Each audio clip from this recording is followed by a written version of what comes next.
For those of you who have your hand in the air because you ride bicycles, which was more than in a minute ago than it is now, those of you who wear helmets when you're riding a bicycle, if you would put your hands down.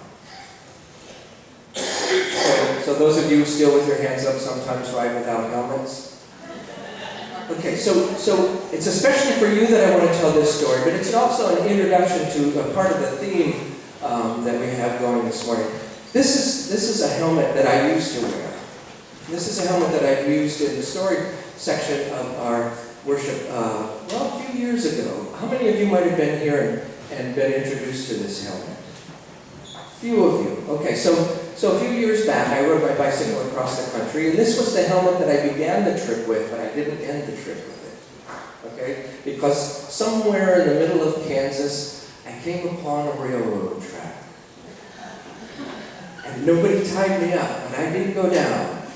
And I went down, and this helmet slapped against the pavement, cracking it right through the foam rubber. I'll leave it on the stool here, and after the service, if you want to take a look at it, you're welcome to. You can see on the left side here that it's just cracked through. And once a helmet has been cracked, you can never use it again. But the thing is that if I hadn't been wearing the helmet, what do you suppose might have happened? It would have cracked my head, and probably looking at the crack that's in the helmet, it would have been the end of my head. It was the end of the helmet, so it likely would have been the end of my head and me as a result of that. So it's always a good idea, Marcus.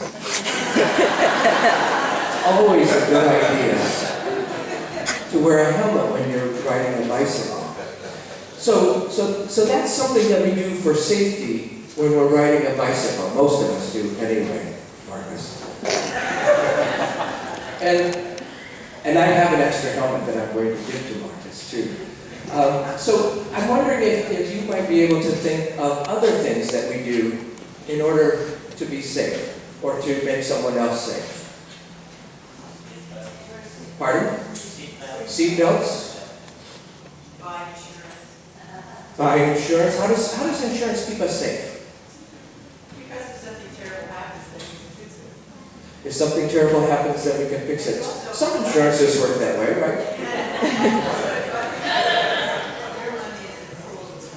Right. Okay, so buying insurance or something? Yes.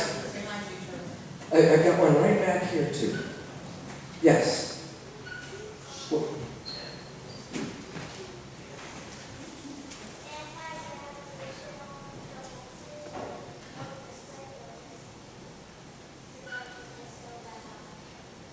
might somebody repeat that for me? Anti-gravitational repulsors.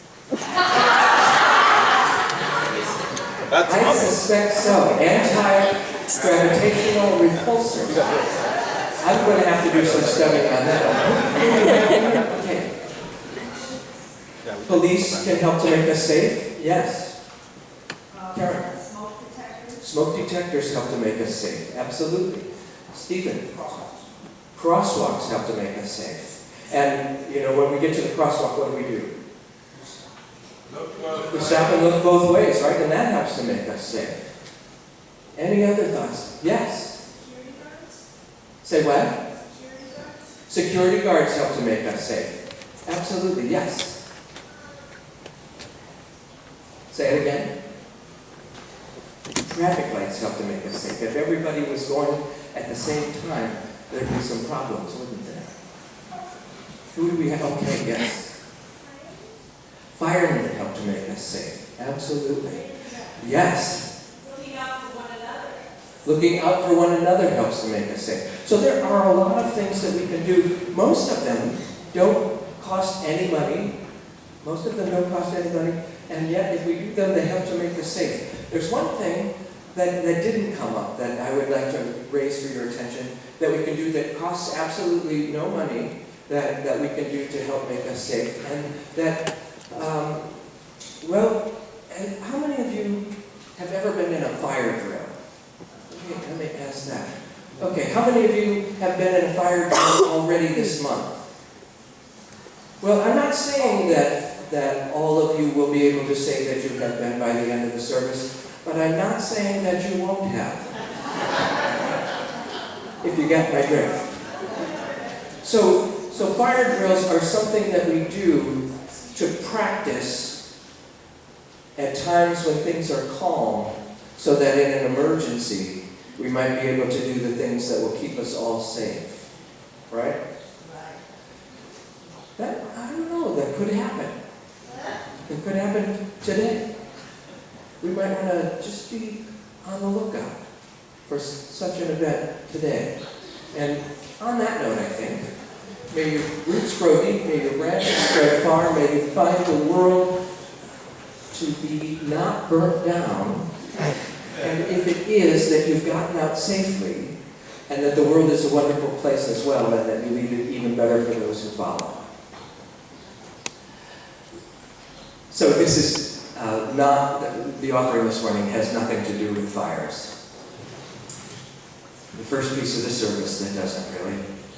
So someone's pet cat died, as all cats eventually do die, and the cat died and went to heaven, and God met the cat at the gates, and God said, you have been a really good cat all your life. I'm wondering, is there anything that you would like to have here in heaven since you lived such a good life? And the cat said, well, I've lived all of my entire life on some very hardwood floors at the farm where I lived. And God said, no problem. And poof, there was a puffy pillow for the cat to lie on whenever it wanted to. So a few days later, 6 mice died.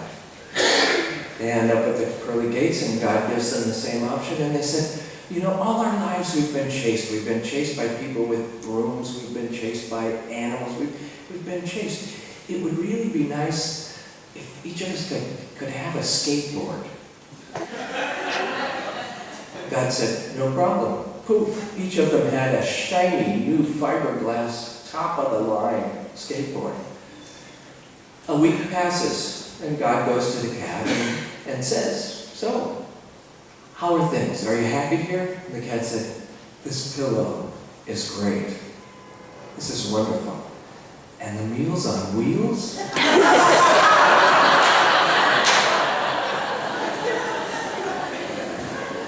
What's good for the cat sometimes is not good for the mice.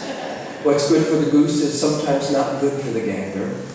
What's good for those of us with privilege is sometimes not so good for those who are underprivileged. What's good for some people is not good for other people. And in order to know where we fit into all of that, we need to pay attention. And so we come together from week to week in order to pay attention to who we are and how we fit in the scheme of things. This month we're sharing our riches with the Archie Hargraves Scholarship Fund, a particular program that I've been a part of since its inception. It was started by the Montclair Clergy Association when our colleague Archie Hargraves, formerly of Trinity Presbyterian Church, died of cancer. Archie had been a wonderful advocate of building bridges between communities. He was not only the president of the Montclair Clergy Association, but he had also been the president of the African American Clergy Association of Montclair. And so we started the scholarship so that we could recognize, honor, and encourage high school students to be bridge builders themselves between and among communities.